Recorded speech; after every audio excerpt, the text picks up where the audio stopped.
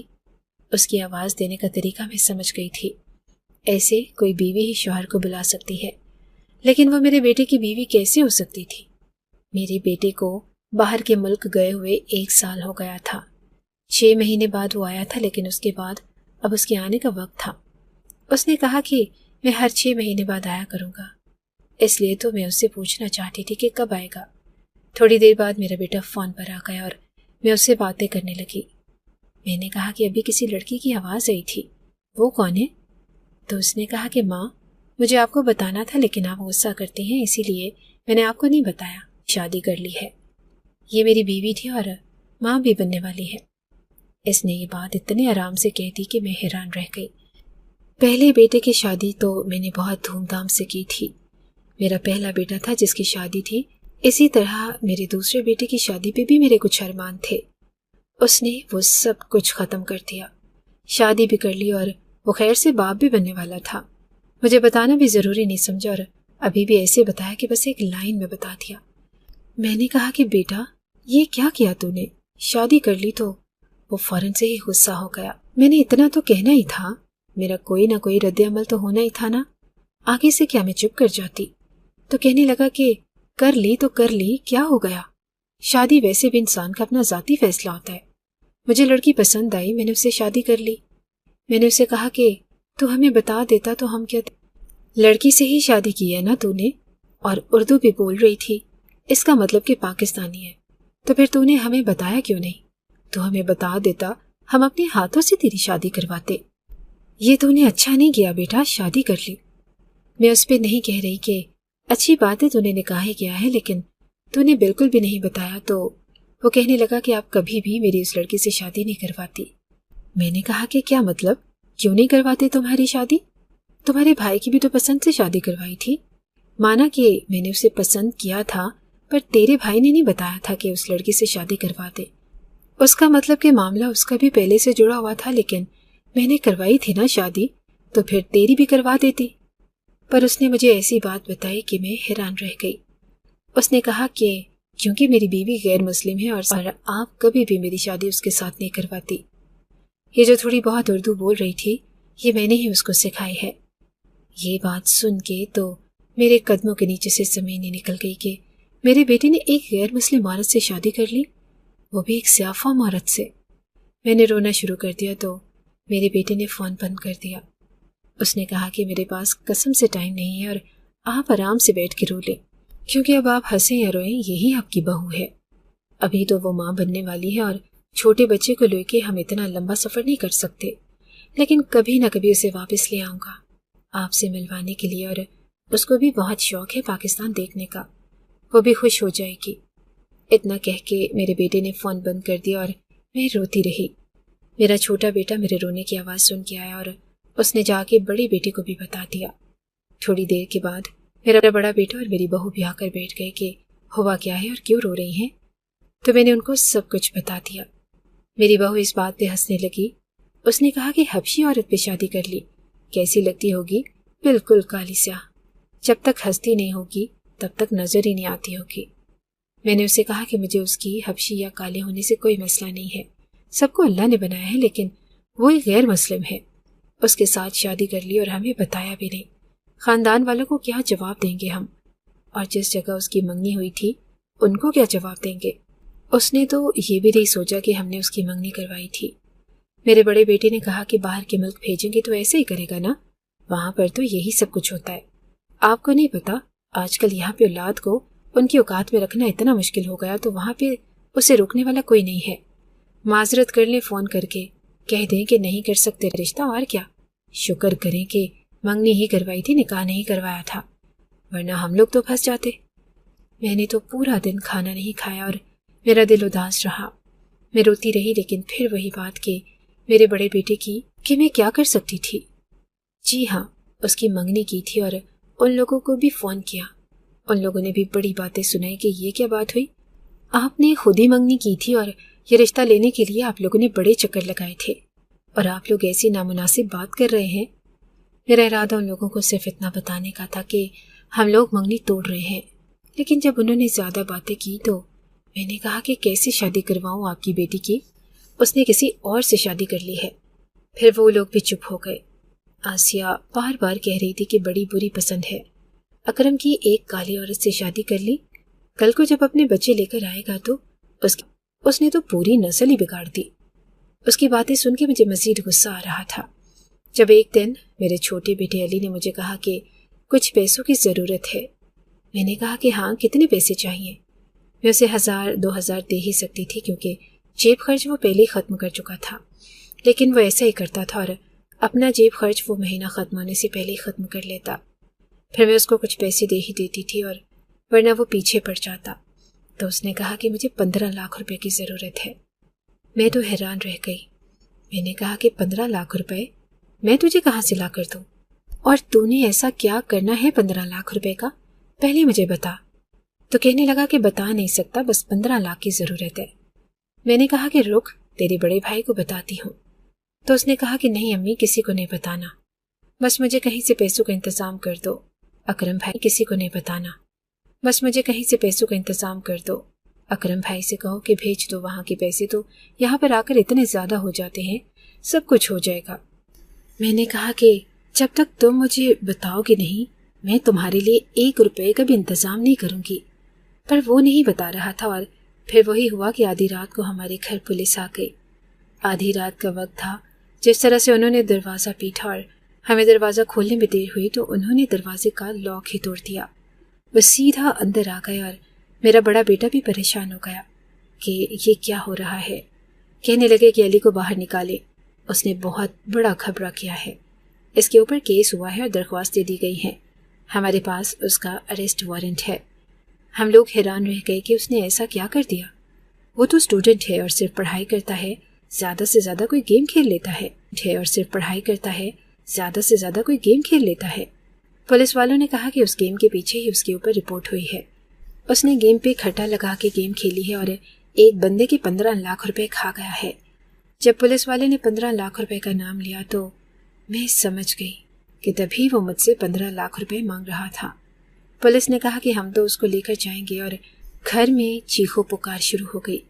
چیخو پکار کا عالم تھا۔ میں کسی بھی طرح ان کو اپنے بیٹے کو لے جانے نہیں دے سکتی تھی۔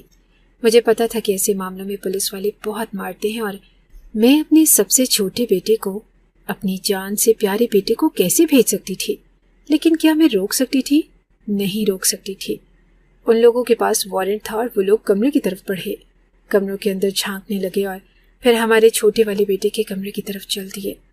وہ ظاہر ہے سو رہا تھا، لیکن جب وہ کمرے میں گئے تو وہ اندر تھا ہی نہیں اور کھڑکی کو دیکھ کے معلوم ہو رہا تھا کہ وہ گھر سے بھاگ گیا ہے۔ پولیس والوں نے کہا کہ لگتا ہے کہ وہ بھاگ گیا، پیچھا کرو، آس پاس ہی کہیں ہوگا۔ انہوں نے بہت پیچھا کیا، گھر میں عذاب سا مچ گیا تھا۔ صبح میرے بیٹے نے جا کے پتہ کیا تو پتہ چلا کہ پولیس والوں کو بھی نہیں ملا اور میرے نمبر پہ ایک وائس میسج آیا ہوا تھا کہ میں جا رہا ہوں اور مجھے نہیں پتا کہ میں کہاں جا رہا ہوں، لیکن میں گھر پہ رہا تو بہت بڑا معاملہ خراب ہو جائے گا۔ اگر آپ مجھے بچانا چاہتے ہیں تو اس نمبر پہ 15 لاکھ روپے بھیج دیں تو میں واپس آ جاؤں گا۔ میں نے اپنے دونوں بیٹوں کے سامنے ہاتھ پھیلائے اور ان کو کہا کہ 15 لاکھ روپے کا انتظام ضرور آدھے آدھے کر کے کر لو۔ وہ کر بھی سکتے تھے، لیکن انہوں نے کہا کہ اس کے ساتھ ایسا ہی ہونا چاہیے، ہم بالکل بھی پیسے نہیں بھیجیں گے، اسے ذرا ذلیل ہونے دے کیونکہ یہ سب کچھ اس کی اپنی وجہ سے ہوا ہے، اس نے خود کیا ہے اور ہم ایسے انسان کے لیے۔ میرے بڑے بیٹے نے تو کہا کہ مجھ پہ تو ویسے ہی بڑے قرضے ہیں، آپ لوگوں کا گھر چلانے کے پیچھے میں مقروض ہو گیا ہوں، اور اکرم نے کہہ دیا کہ میرے ہاں تو بچے کی ولادت ہونے والی ہے، یہاں پہ بچہ پیدا کرنا کوئی آسان نہیں ہے، پتہ نہیں کتنے پیسے لگتے ہیں، اب کیا اپنے بچے کے نصیب کے پیسے میں اپنے عباش بھائی کے لیے بھیج دوں؟ میں نے اپنا سونا بیچ دیا، لیکن اس سے صرف 2.5 لاکھ روپے بنے جو میں نے اس اکاؤنٹ پہ بھیج دی اور مجھے لگا کہ میرا بیٹا واپس آ جائے گا، لیکن وہ واپس نہیں آیا۔ بس اتنی خبر ملی کہ جہاں بھی ہے ٹھیک ہے اور کہیں چھپا ہوا ہے، باقی کے پیسوں کا انتظام کرے تو آ جائے گا۔ پر میں کہاں سے پیسوں کا انتظام کرتی؟ میرے پاس تو جو کچھ تھا وہ میں دے چکی تھی۔ اب ایک گھر تھا جو میرے نام پہ تھا، لیکن میں یہ گھر بیچنے کی بات کیسے کر سکتی تھی؟ پھر بھی میں نے گھر بیچنے کی بات کر دی کیونکہ اپنے چھوٹے بیٹے کی دوری برداشت نہیں کر سکتی تھی۔ اکرم ویسے ہی باہر جا کے بیٹھا تھا اور بڑے بیٹے کو بیوی سے فرصت نہیں تھی۔ آج چھوٹا بیٹا بھی گھر نہیں ہوتا تو میں کیا کرتی، پر اس نے تو باقاعدہ شور ڈال دیا کہ اس کے لیے گھر بیچ دیں گے تو کیا کرائے پہ جا کے رہیں گے؟ کوئی ضرورت نہیں گھر بیچنے کی، بلکہ آپ کو تو کوئی پتہ بھی نہیں کہ آپ گھر بیچ دیں۔ جیسے آپ نے اپنا زیور بیچ دیا، آج ہی کاغذات بنواتا ہوں اور گھر میں اپنے نام کرواؤں گا۔ میں نے اس گھر پہ بہت وقت دیا ہے، ان دونوں کو پالا ہے اور ان کی تعلیموں کے پیسے دیے ہیں، اتنا حق تو بنتا ہے کہ گھر میرے نام ہونا چاہیے۔ وہ بات تو آپ نے سنی ہوگی کہ اگر شوہر سسرال والوں کے سامنے اپنی بیوی کی عزت نہ کرے اور اس کو خود ہی برا بھلا کہے یا نیچا محسوس کروائے تو سسرال والے کبھی بھی ایسی عورت کی عزت نہیں کرتے کہ جس کی عزت اس کا اپنا شوہر نہیں کرتا، کبھی بھی ایسی عورت کی عزت نہیں کرتے کہ جس کی عزت اس کا اپنا شوہر نہیں کرتا۔ دوسرا معاملہ بھی ایسا ہی ہے کہ اگر اپنا ہی بیٹا آپ کی عزت نہ کرے اور آپ کو 2 ٹکے کا کر دے تو پھر آپ کی بہو بھی آپ کی عزت نہیں کرتی، اس کو بھی بہانہ مل جاتا ہے، اور اسی طرح میری بہو کو بھی موقع مل گیا تھا۔ اس نے کہا کہ آج سے سارے گھر کا کام آپ کریں گی اور اگر کام نہیں کریں گی تو کھانا نہیں ملے گا۔ اپنے بیٹے سے یہ شکایت لگانے کی کوئی ضرورت نہیں ہے، اس نے خود ہی کہا ہے کیونکہ میں ماں بننے والی ہوں، میرے سے گھر کا کام نہیں ہوگا۔ میں نے کہا کہ یہ تو خوشی کی خبر ہے۔ میں آگے بڑھی اس کا منہ اور ماتھا چومنے کے لیے تو کہنے لگی کہ بس مجھے ہاتھ نہ لگائیں، مجھے نظر لگ جائے گی۔ خوشی کی خبر تھی، میں کیوں نہ کام کرتی، اپنی بہو کو آرام کرواتی، لیکن میری طبیعت بھی خراب تھی۔ مجھے لگا کہ چلو میں کھانا وغیرہ بنا دوں گی اور باقی کام نوکرانی کرے گی، یہ سارے گھر کا کام آپ ہی کریں گی تاکہ نوکرانی کے پیسے بھی بچیں۔ میرے لیے بہت مشکل تھا اور میں نے اپنے بیٹے سے بات کی تو وہ کہنے لگا کہ میں پورا دن آفس سے کام کرتا ہوں اور تھکا ہارا آتا ہوں، گھر آتا ہوں تو مجھے سکون چاہیے، اس لیے نہیں آتا کہ پھر آپ کی اور اپنی بیوی کی باتیں سن سکوں۔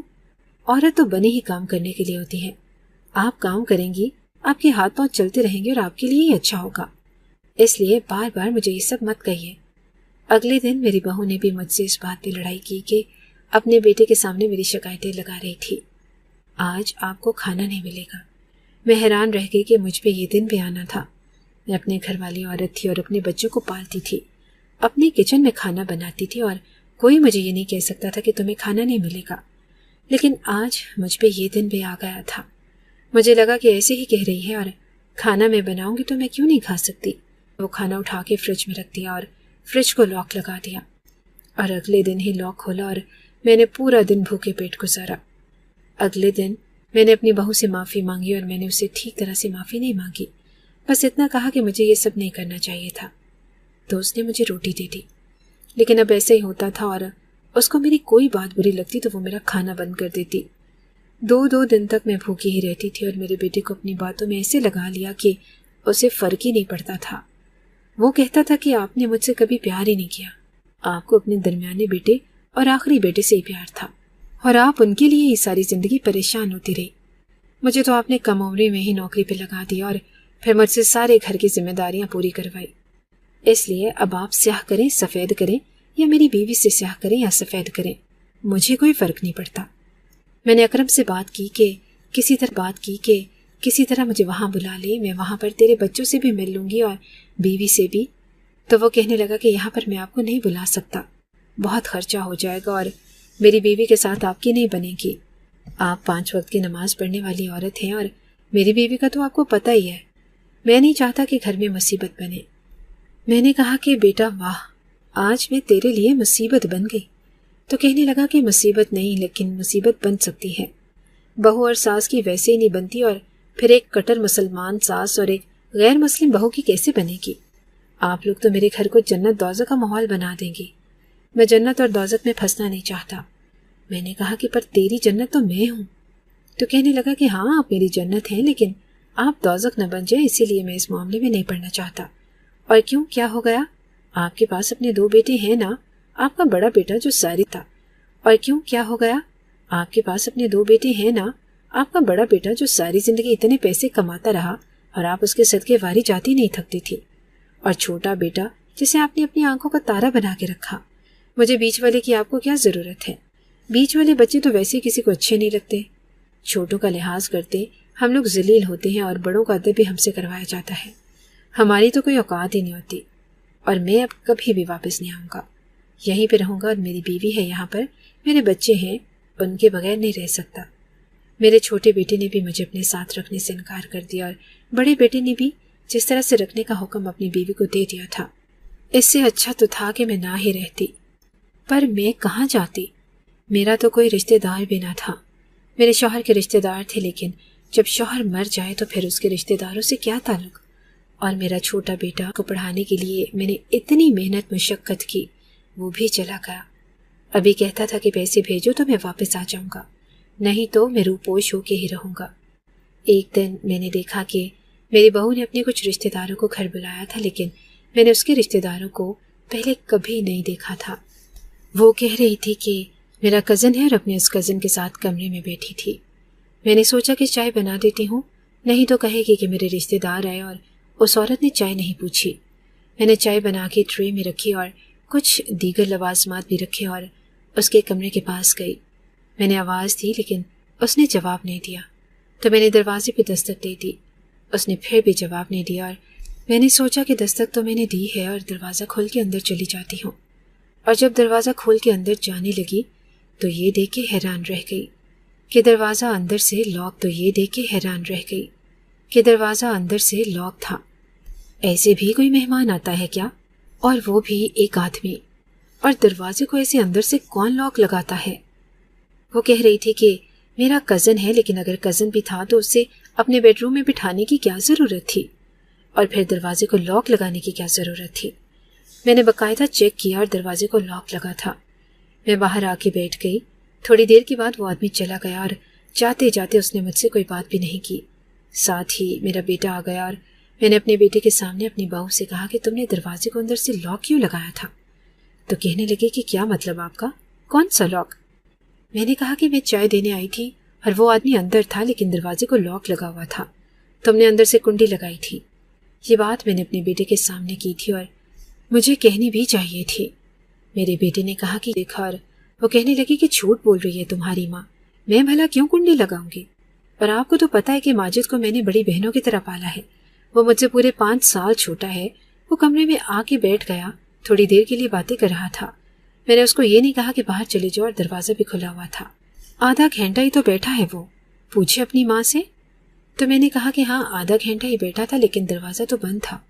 میری بہو نے میرے بیٹے کے سامنے کس طرح سے مجھے جھوٹا ثابت کر دیا میں بتا نہیں سکتی. وہ کہنے لگا کہ آپ میری بیوی پر الزام لگا رہے ہیں. اس کو کیا سمجھتی ہیں آپ کہ یہ کوئی بری عورت ہے؟ مجھے آپ سے یہ امید نہیں تھی ماں کہ آپ میری ہمسفر کے اوپر اتنا گھٹیا الزام لگا دیں گی. میں نے کہا کہ ایسا کچھ نہیں ہے, میں نے جو دیکھا تجھے بتا دیا, اور میں نے تو کوئی الزام نہیں لگایا.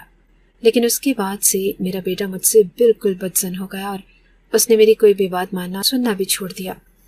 اب میں اس کو کچھ بھی کہتی رہتی ہوں اور وہ میری بات نہیں سنتا. اور میری بہو بھی مجھ سے ہر طرح سے بدلہ نکالنے کی کوشش کرتی ہے, کیونکہ وہ سمجھتی تھی کہ میں نے اس کو تہمت لگائی ہے اور وہ مجھ سے اس کا بدلہ لینا چاہتی تھی. اس لیے جہاں تک ہو سکتا تھا وہ مجھے تنگ بھی کر رہی تھی اور ذلیل بھی کر رہی تھی. اور مجھے نہیں پتا تھا کہ اتنی آگے نکل جائے گی. میں اس عورت کی کہانی سن رہا تھا اور میری آنکھوں میں آنسو آ رہے تھے. میں یہ سوچ رہا تھا کہ کیسے اس نے اپنے ایک ایک بیٹے سے بھیک مانگی ہوگی, کہ یہ کہا ہوگا کہ مجھے اپنے ساتھ رکھو. جب اسے انکار ملا ہوگا تو اس پہ کیا گزری ہوگی. اولاد کو اپنے پیٹ میں پروان چڑھانے سے لے کے بڑا کرنے تک تو ایک عورت کی جتنی قربانی ہوتی ہے اتنی کسی کی نہیں ہوتی.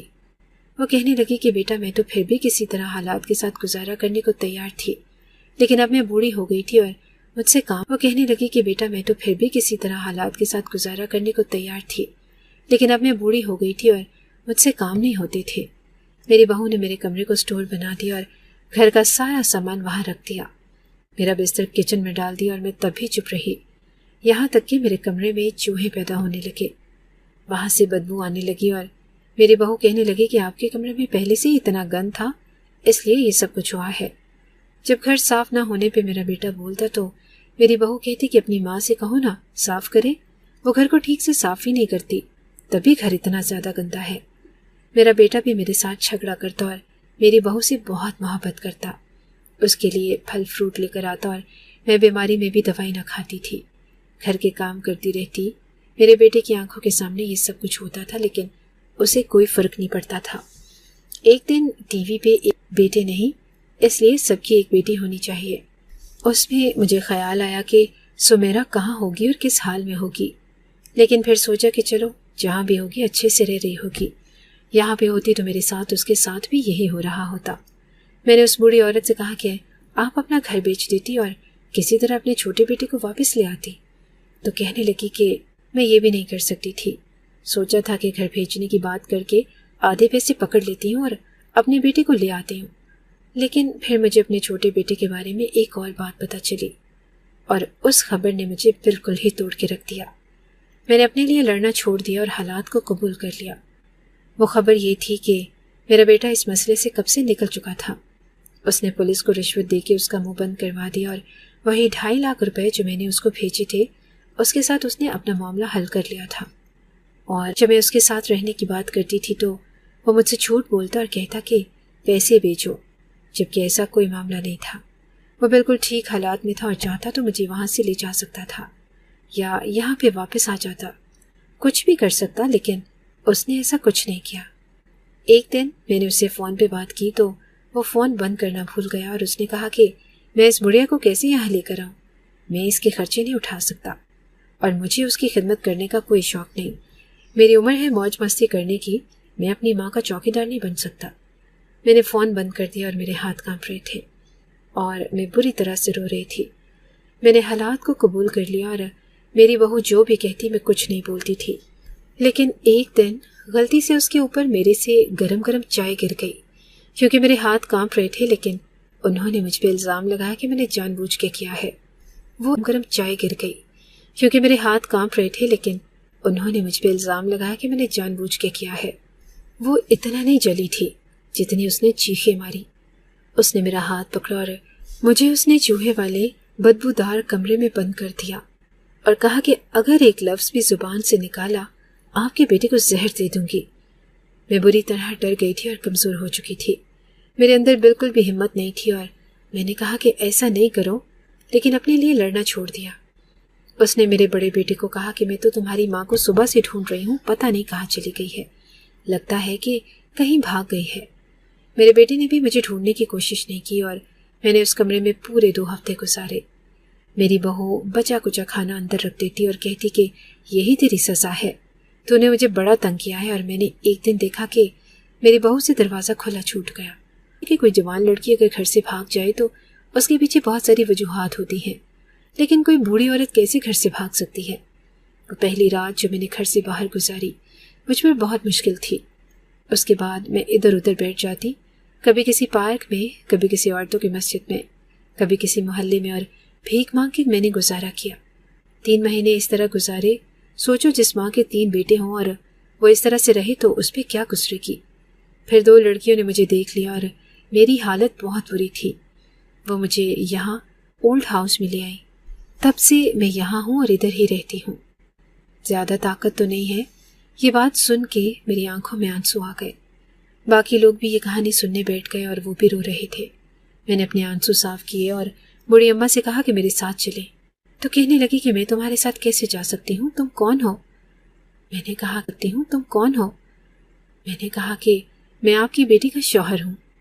آپ نے جس بوڑھے آدمی کے ساتھ اپنی بیٹی کو بھیجا تھا اس نے اسے اپنے گھر کی نوکرانی بنا کے رکھا تھا.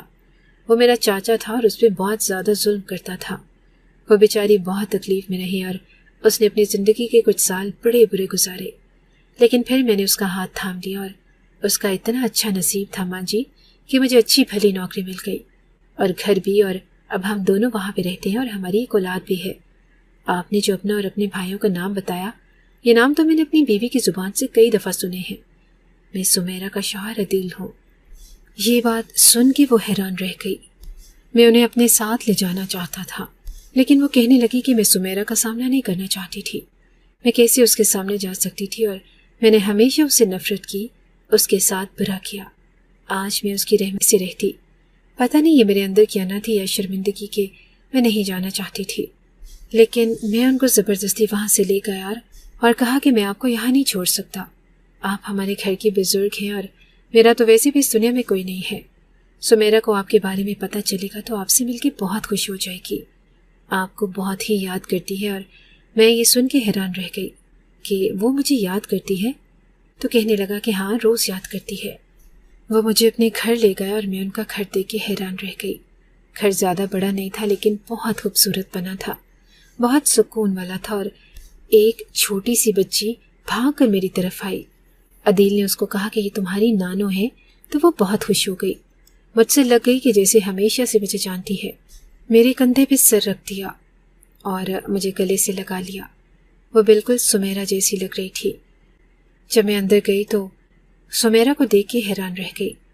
میں اسے پہچان گئی تھی کیونکہ وہی میری بیٹی تھی، لیکن بہت خوبصورت لگ رہی تھی اور خوش لگ رہی تھی۔ میرے گلے لگ گئی اور رونے لگی۔ میں نے اس سے معافی مانگی تو اس نے کہا کہ آپ نہیں معافی مانگے، بس جو ہے بھول جائیں۔ میں بھی بھول گئی۔ اس کے بعد میں اپنی بیٹی کے ساتھ ہی رہنے لگی ہوں اور بہت خوش ہوں۔ اللہ کا کرم ہے، اللہ کا کرم ہے۔ میں نے بھی ماں جی سے کہا کہ اب آپ نے اپنی کہانی پوری سنا دی۔ آپ کی کہانی کا اختتام اس گندے سے کوڑے کے ڈھیر پہ نہیں بلکہ اپنی بیٹی کے گھر میں ہونا تھا۔ ہم اب اس گھر میں خوشی خوشی رہتے ہیں، مگر بچوں کو ان کی نانی مل گئی اور میری بیوی کے چہرے پہ مجھے سچی خوشی نظر آتی ہے۔ اس نے بہت کچھ برا وقت دیکھا لیکن ابھی وہ خوش ہے۔ میں نے ایک دن اس سے پوچھا کہ تم نے اپنی ماں کو معاف کر دیا؟ تمہیں ایسے نہیں لگتا کہ تمہارے ساتھ بھی انہوں نے برا کیا تھا؟ تو وہ کہتی کہ میرے ساتھ برا کیا تھا تو ان کے ساتھ بھی تو برا ہوا۔